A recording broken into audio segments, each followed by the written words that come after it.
श्री राम जी के चरणों में साष्टांग दंडवत, भगवान भगवान भोलेनाथ को बारंबार वंदन, अंजलि वंदन हनुमंतरा को बारंबार वंदन, परिवार के सर्व तुलसीदास जी महाराज को बारंबार वंदन, मंचा सिंह बाबा द्वय मामा जी आप उसके लोगों को स्वागत प्रणाम, और जितने भी यहाँ भक्तानुरागी बैठे हुए हैं सबके हृदय में प्रभु श्री राम है और सिया राम में सब गई जानी करो प्रणाम दूरी पानी की भावना से आप सभी को जय जय सिया राम।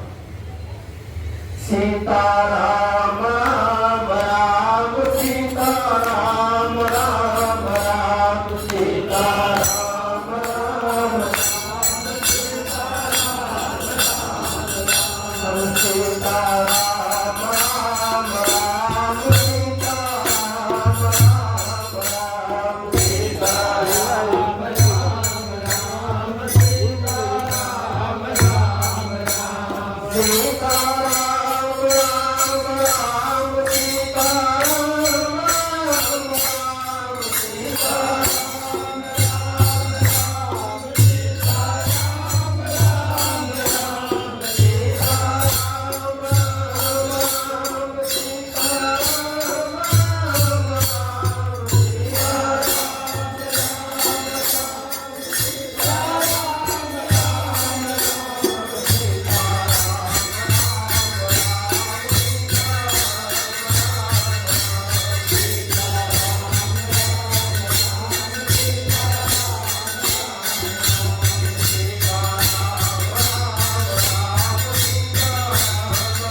और आज उसकी पूर्व संध्या आप सभी भक्तजन बाबा भोलेनाथ के दरबार में आज के दिन बाबा गोस्वामी तुलसीदास विरचित श्री रामचरितमानस के पंचम सोपान सुंदरकांड के कवित पाठ में हुए हैं।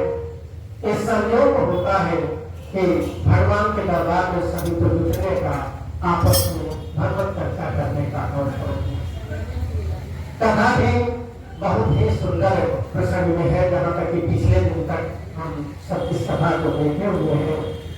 माँ जानकी अशोक वाटिका में है, काफी विरह काफी क्लेश में वहां पर अपने आप को समय व्यतीत कर रही है। और अजय दत्तन हनुमत लगा माता जानकी का पता लगाते हुए अशोक वाटिका के पास उन्होंने अशोक वृक्ष के पल्लवों के पीछे छुप करके परीक्षा किया हमें क्या करना चाहिए, किस तरह से माता के पास जाना चाहिए।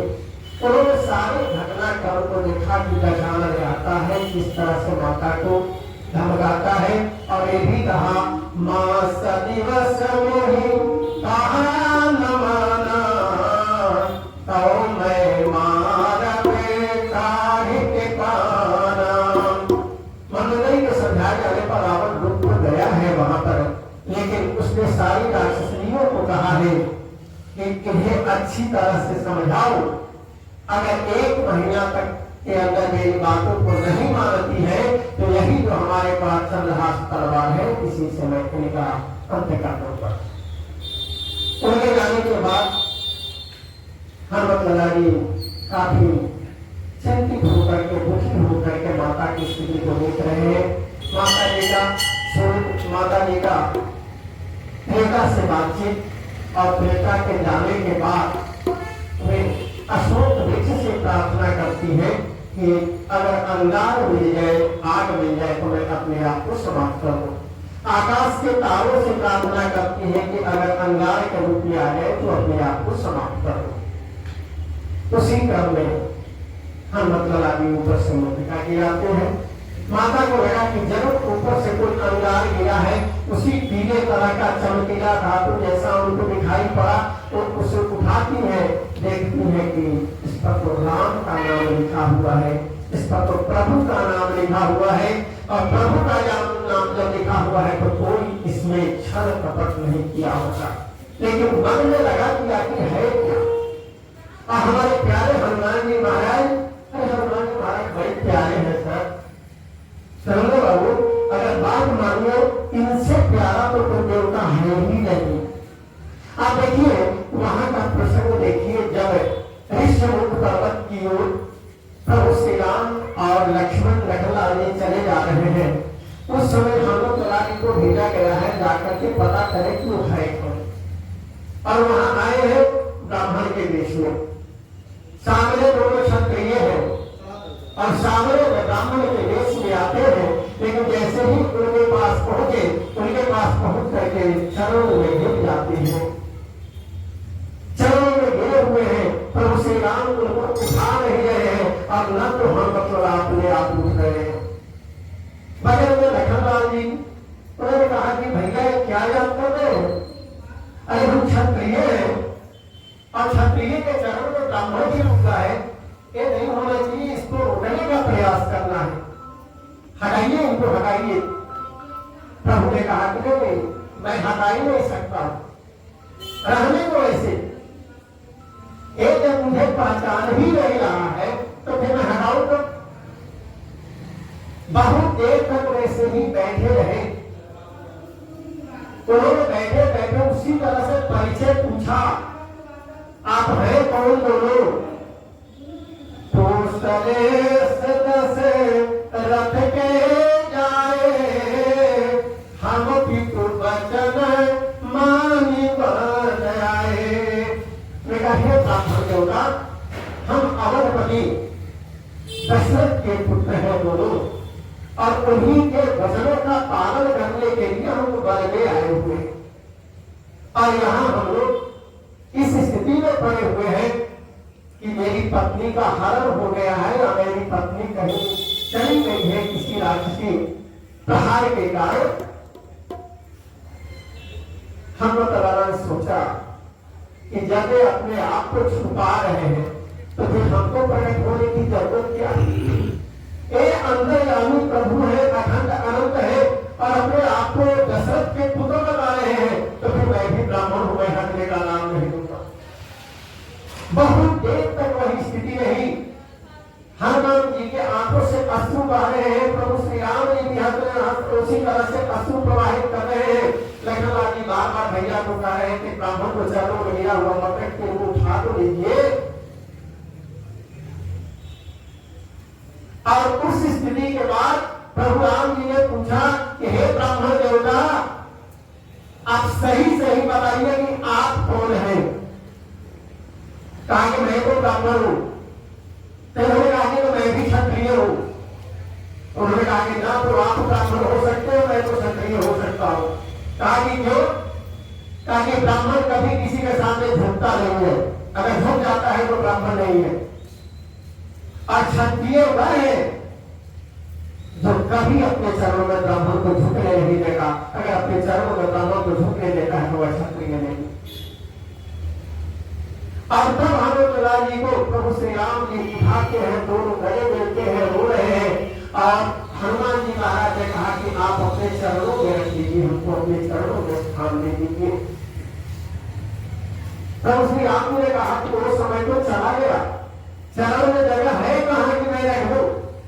अगर आप चित्रकूट में चले आते तो मैं अपने चरणों में स्थान दे देता। वहां जितने ऋषि मुनि हैं सब आए थे दर्शन करने के लिए और सब चरण में स्थान ले लिए। मेरे चरण में जगह है कहां की आपको रख सकता हूं। लखनलाल जी देखकर मुस्कुरा रहे तो हो क्या रहा है? हनुमान जी बोल रहे हैं तो अब हमको रखेंगे कहां? अचानक प्रभु ने कहा कि हृदय में। हनुमान जी बहुत खुश हो गए कि रख लीजिए पहले। अचानक घटना कह रहे वो जगह खाली नहीं है, वो तो पहले से टूट गए। क्या वो प्रभु कौन है वहां? अरे भाई आप जानते हो वहां तो जगह जननी जानकी का स्थान है, वहां रख कैसे सकते हैं? अब बहुत समस्या हो गई, तीनों के तीनों चिंतित है, न हनुमत को कोई उपाय सूझ रहा है, न प्रभु को कोई उपाय सूझ रहा है। और अगर तो मुस्कुरा रहे हैं और संजय तकलीफ हो रहे। प्रभु ने कहा जैसे एक काम करो, चरणों में तो नहीं रखना है, हृदय में रखना है, मेरे चरण में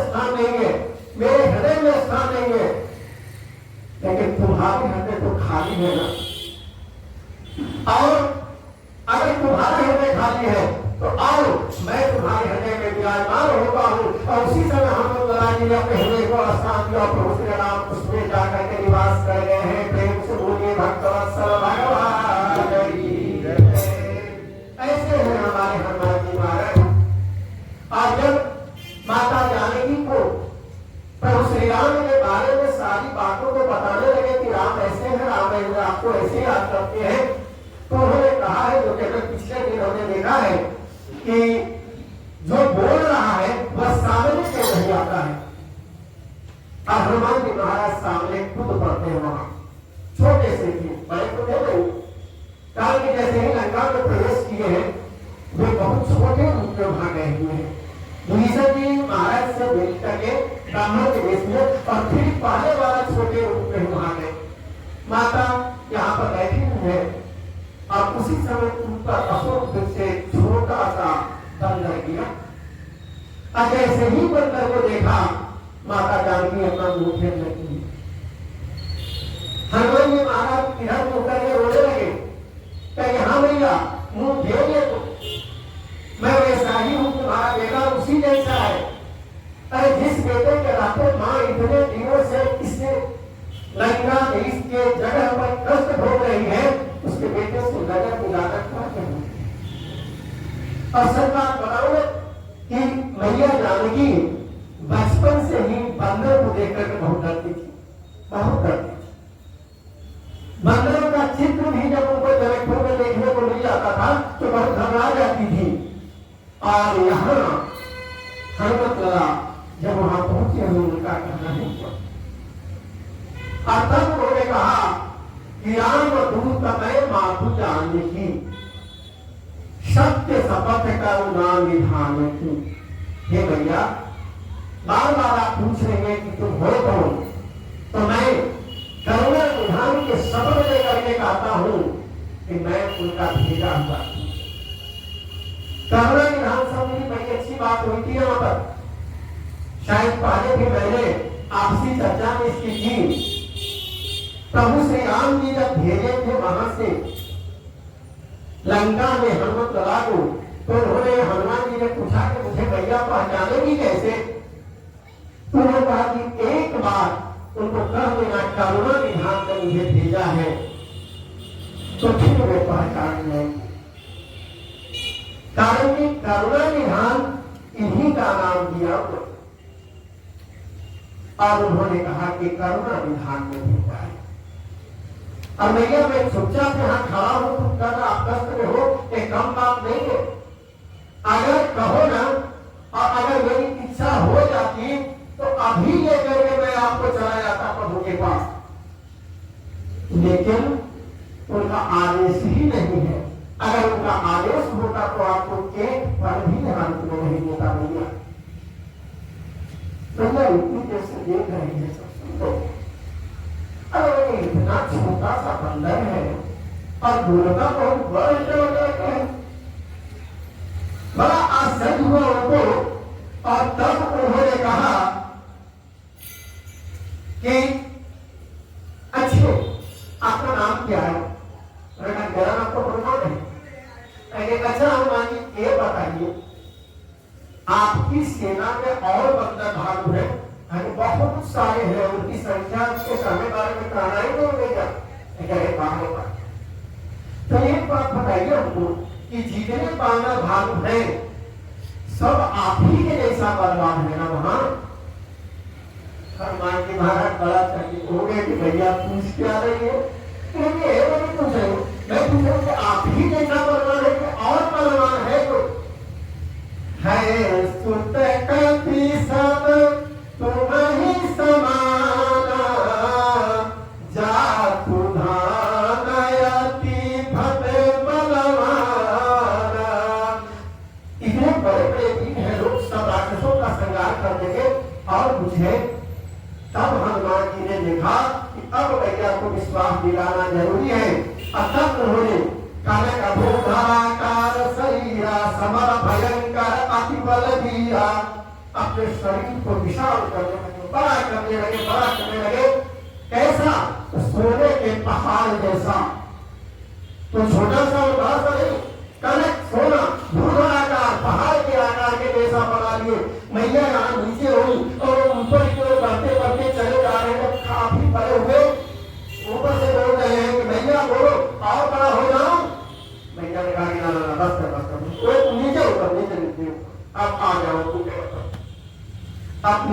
में आगे। अब तक मैया जानकी को भरोसा होता है कि जन्म ये हमारे स्वामी के भेजे हुए, जन्म हमारे प्रभु के भेजे हुए यहाँ पर है। हम मंगलवार को, शनिवार को श्री रामचरितमानस का यहाँ अध्ययन कर रहे हैं और चर्चा कर रहे हैं। सच में अगर तुरंत आशीर्वाद प्राप्त करना हो तो हनुमत लला से ही आशीर्वाद प्राप्त हो। राम दुआरे तुम रखवारे, भूत नया क्या बिनु पैसारे। तो कहते हैं हनुमान जी की आराधना करने से क्या है? अरे भैया, हनुमान जी की आराधना करने से ही प्रभु श्री राम जी की कृपा प्राप्त हो सकती है। जब तक हनुमान जी की कृपा प्राप्त नहीं होगी तब तक प्रभु श्री राम की कृपा नहीं प्राप्त हो सकती है। क्या फायदा है? तो भूत पिशाच निकट नहीं आवे, महावीर जब नाम सुनावे, नासै रोग हरै सब पीरा, जपत निरंतर हनुमत वीरा, संकट से हनुमान जी छुड़ावे, मन क्रम वचन ध्यान जो लावे। इतने लाभ ही लाभ है। भूत पिशाच की बात मत कीजिए। जिसके घर में होता है वो सुबह में भूत आ गया, उसे देखा तो भूत लग गया, उसके बेटे को भूत लग गया, आराधना कर लिए, ध्यान कर लीजिए, कहाँ वो भूत है, कहाँ गायब होगा कोई पता नहीं। बहुत ज्यादा रोग से घिरे हुए हनुमान जी को याद कीजिए, आकर के आपको जरूर मदद कर डालेंगे। अगर संकट उससे घिरे हुए हैं तो हनुमान जी आकर के आपको उबार देंगे। इसमें कोई संदेश तो अगर मैया जानकी प्रसन्न होती है तो प्रसन्न होकर के हनुमान जी को आशीर्वाद देती है। आशीष जिन्हें राम प्रिय जाना हो, हुतात्म बलशील निभाना। क्या आशीर्वाद दिया? ऐसा आप बल और शील के निधान होंगे, आप बुद्धिमान होइए, आप बलवान होइए, आचरणवान हो जाएंगे। लेकिन इतने आशीर्वाद के बाद भी हनुमान जी को आनंद नहीं आ रहा है। फिर मैया कहती है, अजरा अमर गुण निधि सुत हो। ऐ बेटे, आप अजर अमर हो जाओ, आप गुणवान हो जाओ, लेकिन फिर भी हनुमत लला जी को कोई मजा नहीं आया। ये सब तो सामान्य चीजें। तब मैया ने जैसे ही कहा, करहु बहुत रघुनायक छोड़ो, आप पर प्रभु श्री राम की कृपा बनी रहे, यह मैं आशीर्वाद देती हूँ। और जैसे ही उन्होंने कहा कि प्रभु श्री राम की कृपा बनी रहे, और एक बैठ हनुमत लला जी वहां कूदने लगे, उछलने लगे और जोर जोर से बोलने लगे, जय श्री राम, जय श्री राम, जय श्री राम। प्रसन्न हो जाते हैं। बड़ा सुंदर माहौल मैया के पास हमारे हनुमत लला जी है। थोड़ा सा जब शांति मिली, इसके बाद उन्होंने कहा, ऐ भैया, अब हमको थोड़ी थोड़ी भूख लग गई है। और भूख लगने का कारण है कि यहाँ बड़ा सुंदर सुंदर बगीचा, पेड़, फल तुझे कहा हुआ हमको रहा नहीं रहा है। हम कहा नहीं कुछ खा, भर रास्ते में कुछ मिला नहीं। जो मिला वो लड़ने वाला मिला, जो मिला वो हमको खाने वाला मिला। मैदान आया सामने, उससे जैसे ही आगे बढ़े सुरसा आई, वो घर से मुंह फैला दी कि मैं खाऊंगी। हमको छोड़ने वाला कौन था? मैं बच करके आ गया हूँ भैया, मैं खाना चाहता हूँ। मैया ने कहा कि देखो, बहुत बड़े बड़े वीर राक्षस यहाँ रहते हैं, आप उससे बच पाओगे? हमारे हनुमान जी ने कहा कि अभी ना आपने आशीर्वाद दिया है, अजर हो जाओ, अमर हो जाओ, बलवान हो जाओ, बुद्धिमान हो जाओ, तो इसकी परीक्षा करनी होगी। इसकी परीक्षा तो करूं कि मैया ने क्या दिया है। अब तब मैया जानकी ने देखा कि बहुत ही बुद्धिमान है, बलवान है। उन्होंने कहा कि जाओ, लेकिन कुछ भी खाने से पहले अपने हृदय में विराजमान प्रभु श्री राम को भोग लगा देना और एक बार कर देना, त्वदीयं वस्तु गोविंदं तुभ्यमेव समर्पये, ज्ञानसमुखो भूत्वा प्रसीद परमेश्वर। हम अपने लोगों को भी कहते हैं, कभी कभी हम भोजन पर बैठते हैं, कहते हैं भोजन में स्वाद नहीं मिला। भोजन में स्वाद कैसे मिलेगा? जब तक आप खाना समझ करके खाइएगा तब तक स्वाद मिलने वाला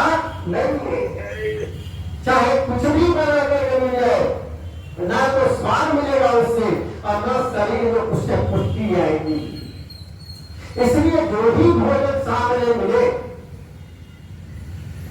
देखिए हम नॉनवेज की बात नहीं कर रहे हैं, यहाँ नॉनवेज तो भोजन है ही नहीं, वो तो निरामिष से है।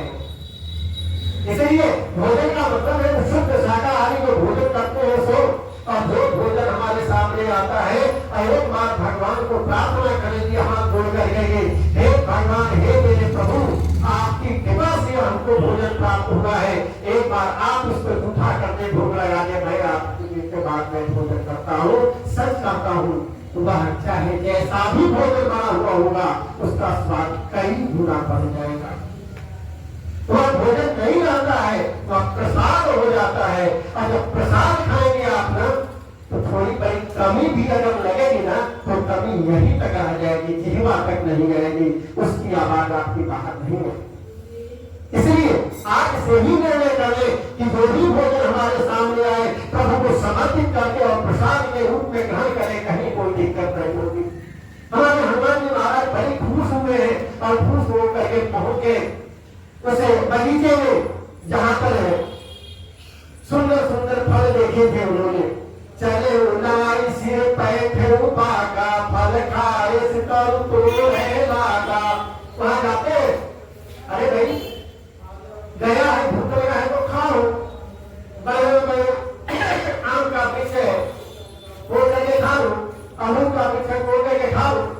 लेकिन हनुमान जी महाराज को उतना ही करना नहीं था, उनको करना कुछ और था। खाने भी लगे, अब तरू तोड़ने लगा, पेड़ को तोड़ना भी शुरू कर दिए। अब उतने ही नहीं, जो वहां रखवारे लोग थे, उन रखवारों को मारना भी आरंभ कर। अब धर लिए, जो रखवारा मिल जाए धर इधर मारना शुरू किए, उसको एक तरफ दूसरे को दूसरे तरफ मारना शुरू किए। अधिक से अधिक रखवारों को उन्होंने मार डाला। कुछ 2-4-5 और आए, कहे कि हमको भी मार दीजिए, तो खबर लेकर के कौन जाएगा वहां, हमको तो छोड़ दीजिए। जल्दी जाकर के वहां खबर लो। तो भागा भागा बेचारा पहुंचा है यहाँ पर दयानंद जी के दरबार में, और वहां जाकर के बताता है, नाथ एक आवा कभी भारी,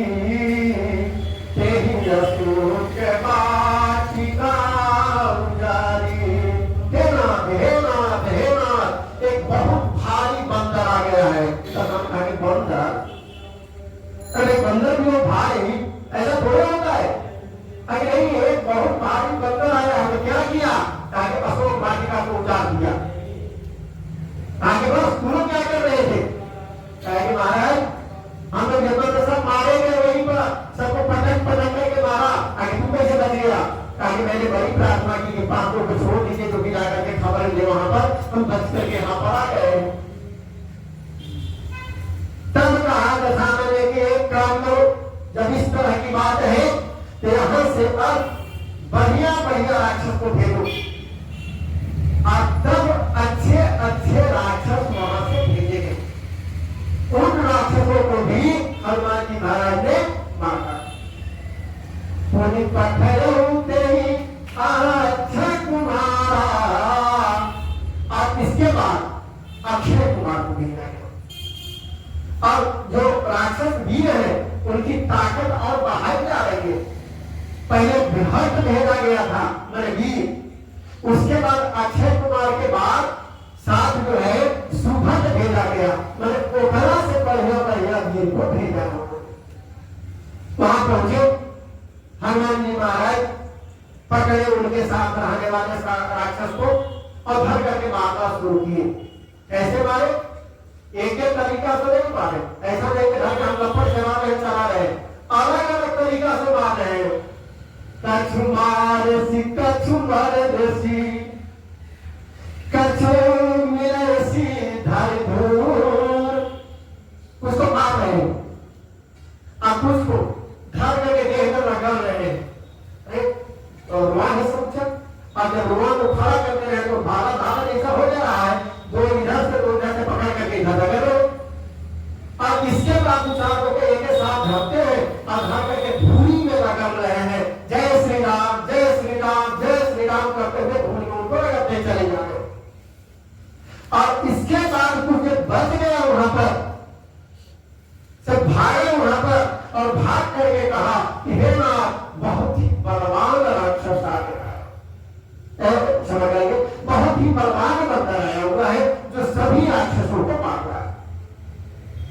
अक्षय कुमार को ढूंढने समाप्त किया।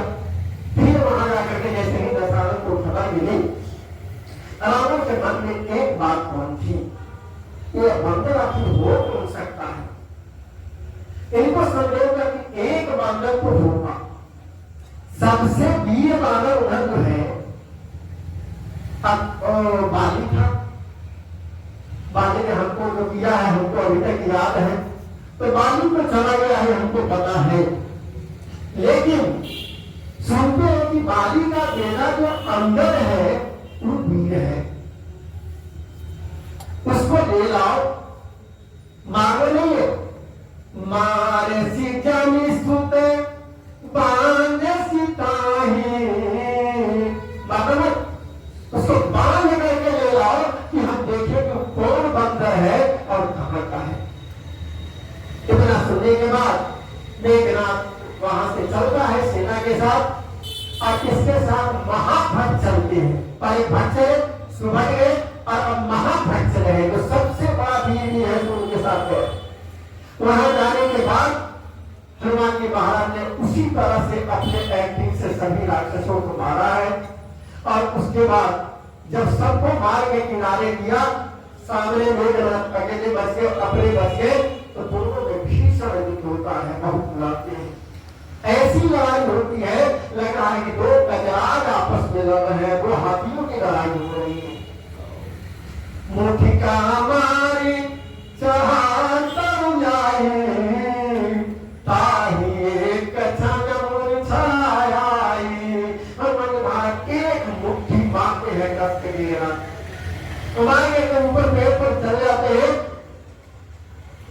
मेघनाथ को मूर्छा आ जाती है बहुत देर के लिए, और जब मूर्छा टूटती है तो फिर दोनों में पुनः युद्ध होता है। मेघनाथ को लगा कि अब कोई उपाय नहीं है, तभी उन्होंने क्या किया, ब्रह्मस्त्रते साना कपि मन की विचार, जो न ब्रह्म समानो महिमा मितई अपार। मेघनाथ ने ब्रह्मास्त्र का संहार कर दिया। हनुमान जी सोचे कि अगर इस ब्रह्मास्त्र का आदर नहीं करूंगा तो इसका महत्व नहीं है। हनुमान जी महाराज को ब्रह्मास्त्र लगा नहीं है।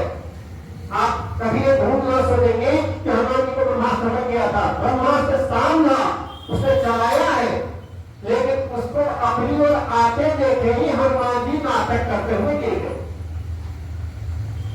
गिरते हुए ऐसे ही नहीं गिरते हैं, परते बार कटक संघारा, जैसे ही गिरते हैं ना तो आस पास से लगता है कि 50-60 और के राक्षस आपको पटका जाते हैं, वो भी चप करके वहीं पर खत्म हो जाता है। और इसके बाद मेघनाथ नागपास से बांधता है उनको और ले चलने के लिए कहता है। ले चलने की जब बात आती है, अब ले कौन जाएगा, हिम्मत किसकी है, इतना बड़ा युद्ध हुआ है, इतनी बड़ी घटनाएं हुई है, हिम्मत किसके है। उन्होंने जब राक्षसों से कहा कि ले चलो उनको, सब डर करके छूटने लगे, भागने लगे, ले कौन जाए। अरे हमारे हनुमान जी महाराज तो ऐसा ऐसा किए हैं जिनके बारे में किसका। जब लंका का युद्ध चल रहा था, युद्ध आखिरी पड़ाव की ओर जा रहा था, उस समय दशानन ने अहिरावण को आवाहित किया और अहिरावण प्रभु राम और लखन लाल जी दोनों को लेकर के पाताल लोक चला गया। जब हमारे हनुमान जी महाराज को खबर मिली है, विभीषण जी ने बताया है कि राम लखन लाल जी को अहिरावण पाताल लोक में ले गया है और आज प्रातः होने से पहले दोनों की बलि देवी जी को दे देगा। अब बच पाना बड़ा मुश्किल है, बचाएगा कौन। हनुमान जी जरा से भी देर नहीं किए और तुरंत पाताल लोक में जाते हैं। वहां जाकर के देखते हैं कि गजब हालत है। अहिरावण पूरी तरह से बलि के लिए तैयार है। आप उन दोनों को बंधन में बांधे हुए हैं और उनके पांच तरफ यानी 4 इधर के ऊपर दीप जलाए हुए हैं जो कि प्राण दीप है। और उन्हीं दीपों में अहिरावण के प्राण बसे हुए हैं। जब तक वे दीप बुझेंगे नहीं तब तक अहिरावण का अंत होने वाला नहीं है। और बुझाएगा कौन? एक दीप बुझाते बुझाते दूसरा दीप जल जाने को तैयार है, फिर बुझेगा कैसे? और उस समय हमारे हनुमत लाल महाराज ने पंचमुखी हनुमान का अवतार धारण किया। 5 मुख उन्होंने लिया, जिसमें पांचों चारों दिशाओं में और एक ऊपर में जो हम देखते हैं कि हयग्रीव यानी घोड़े का मुंह लगा हुआ है वो भी, और एक ही बार 5 मुंह से उन्होंने 5 दीपक को बुझा दिया। जैसे ही 5 दीपक को बुझाते हैं वे अहिरावण की प्राण लीला पर समाप्त होती है और प्रभु और लखन को लेकर के चले आते हैं। यहाँ पर प्रेम से बोलिए भक्तवत्सल भगवान की जय। नाग पास में बांध करके मेघनाथ ने कहा ले चलने के लिए, उसमें से कुछ राक्षस जो की ताकतवर अपने आप को समझ रहे थे वे उनको बांध लिए, ले लिए और ले करके रास्ते में चलते हैं। जब आगे चलते हैं तो दूर जाने के लिए अचानक हनुमान जी महाराज ऊपर से झांकना शुरू करते हैं। जैसे उन चारों की नजर पड़ी कि ऊपर से हनुमान जी देख रहे हैं, चारों डर करके लगा कि वहीं पर पटक लेंगे, भाग जाएंगे। डर करके उन्होंने कहा कि मैं नहीं, मैं नहीं, मैं नहीं। हनुमान ने कहा कोई बात नहीं, कोई बात नहीं, बोल लिया। मेरा एक काम करोगे, मैं चलूंगा साथ में। कहा कि बोलिए, कहा कि बोलो, मैं बोल रहा हूँ तुम भी बोलो। उन चारों राक्षसों ने कहा कि बोलिए, जो कहिएगा कर देंगे, लेकिन हमको मत कीजिएगा, बड़े बड़े बाल आपके भयानक होते हैं, आप दांत से काटते हैं तो भयानक होते, जो कहेंगे। हनुमत लाल ने कहा कि बोलो जय श्री राम, जय श्री राम, जय श्री राम, जय श्री राम। आवाज लगाते हुए और पहुंचते हैं दशानन के दरबार में। दशानन के दरबार में जैसे ही वे पहुंचे, आस पास के राक्षस बाल बच्चे जितने हैं सब बहुत दिया गया, क्या पदारी वाला आया है, पदारी वाला आया है, बड़ा बढ़िया खेल देखेंगे, खेल देखेंगे। सभी लोग वहां पर पहुंच जाते हैं और वहां जब दरबार में प्रस्तुत किया गया है हमारे हनुमत लाल जी महाराज को, तो उन्होंने देखा कि गजब की स्थिति है। उन्होंने देखा कि जितने देवता लोग यहाँ है सभी लोग एकदम डरे हुए हैं रावण से। 10 दिशाओं में जो दिक्पाल है से इन्हीं के दरबार में है, हाथ जोड़े खड़े हैं, हे दशानन महाराज, हे दशानन महाराज। और किसी की नजर ऊपर नहीं उठ रही है, सब भेकुड़ी भी होकर तिरछी नजर से अपने भोगों के बीच से देख रहे हैं, किसी की आवाज नहीं निकल पा रही है वहां पर। सब बस एक ही प्रार्थना दशानन दशानन कर रहे हो। लेकिन हनुमान जी महाराज ने जब उनको देखा तो देखने के बाद भी जिनके मन में जरा सा भी कोई भय नहीं हुआ, जरा सी भी कोई शंका नहीं हुई, और वे उसी तरह से अखड़ते हुए उस मैदान में खड़े हैं। दशानन के सामने का जो जगह है वहां पर जिस तरह से सांपों के बीच में अकेला गरुड़ अखाड़ता रहता है, अखाड़ते हुए एकदम तेज से वहां है, कारण कि उनके हृदय में हनुमान जी महाराज है, उनके हृदय में प्रभु श्री राम जी महाराज है, उनके हृदय में जानकी मैया है।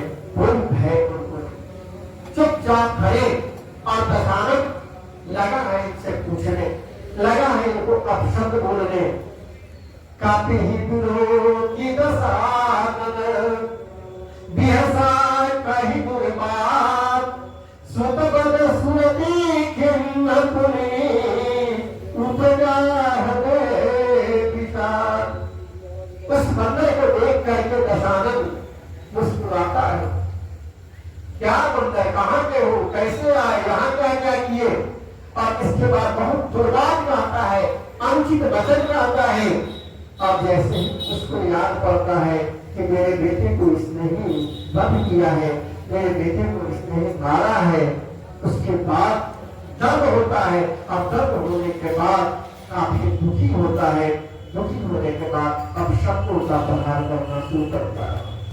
हमारे भक्तजन श्रद्धालुजन बहुत ही सौभाग्य से भगवान के दरबार में आने का मौका मिलता है, और हम तो आप सबका वंदन करते हैं, हम आप सबका अभिनंदन करते हैं कि प्रायः मंगलवार को, शनिवार को श्री राम कथा में आप लोग यहाँ तक आते हैं, कोई साधारण सी बात नहीं है, बहुत बहुत संयोग की बातें हैं, बहुत बहुत सौभाग्य की बात है। आप जब भी कथा में बैठे, जब भी मानस में बैठे, प्रेम से सुने उसे, और सुनते सुनते अपने आप हृदय में ले जाए और एक चीज जीवन में हमेशा याद रखिए, विनम्र रहना चाहिए। और हनुमान जी महाराज की कथा से सबसे बड़ी सीख मिलती है कि जीवन में विनम्र रहना चाहिए। हम बहुत कुछ करते हैं, पूरे घर को चलाते हैं, पूरे परिवार को चलाते हैं, पूरे समाज को चलाते हैं, लेकिन कभी भी मन में यह भाव नहीं आना चाहिए कि परिवार को हम चलाते हैं, समाज को हम चलाते हैं। एक बार गंभीरता से सोच लें कि क्या आप नहीं रहेंगे तो क्या परिवार नहीं चलेगा? अरे भैया, जिसने धरती पर भेजा है वो चलाने वाला है, आप तो केवल माध्यम है। इसलिए यह सोच करके उनका पालन पोषण करें, उस परिवार का, उस समाज का यह सोच करके पालन पोषण करें कि प्रभु ने हमको भेजा है इसके लिए, और मैं उनका कर्तव्य करता हूँ। कभी भी हृदय में कटु भावना किसी के प्रति नहीं, कभी भी हृदय में किसी के प्रति अनुचित भावना नहीं, और वैसे व्यवहार से एकदम दूर हटना चाहिए कि किसी के सामने उसकी खूब बड़ाई कर दे, और जैसे ही वह किनारे चल जाए उसकी शिकायत शुरू कर दे कि अरे अरे ये क्या है, इसके बारे में तो ऐसे ही पूछ कर रहा था। ये भावना मानव हृदय को कलुषित करता है। नीति श्लोक में कहा गया है, परोक्षे कार्यहंतारं प्रत्यक्षे प्रियवादिनं वर्जेत तादृशं युक्तं विषकुंभं करोमुखं। हमारे परिवार में, हमारे समाज में वैसे लोग, वैसे मित्र जो कि सामने में बहुत मीठी मीठी बातें करते हो, पीछे में हमारी शिकायत करते हो, उनको उसी तरह से प्यार देना चाहिए जिस तरह से बीज से भरे हुए घड़े में ऊपर के ऊपर थोड़ा सा अमृत डाला हुआ हो। एक जिंदगी जो है इससे अलग हटते हुए हनुमान कला की जिंदगी लिए, जब समुद्र पार जाने की तैयारी हो रही थी, सबसे पूछा गया था कौन जाएगा, कौन जाएगा।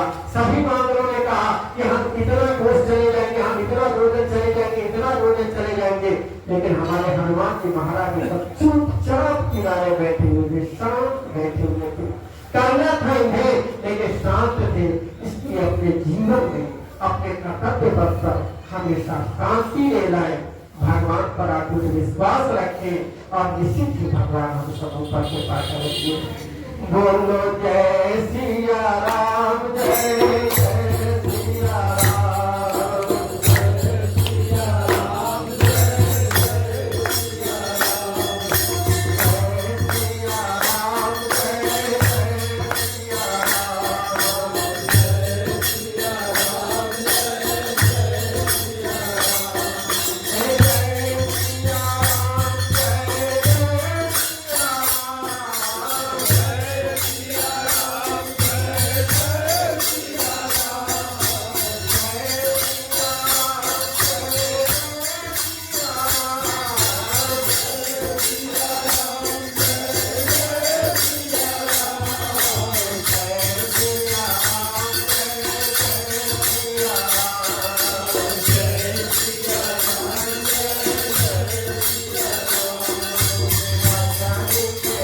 जय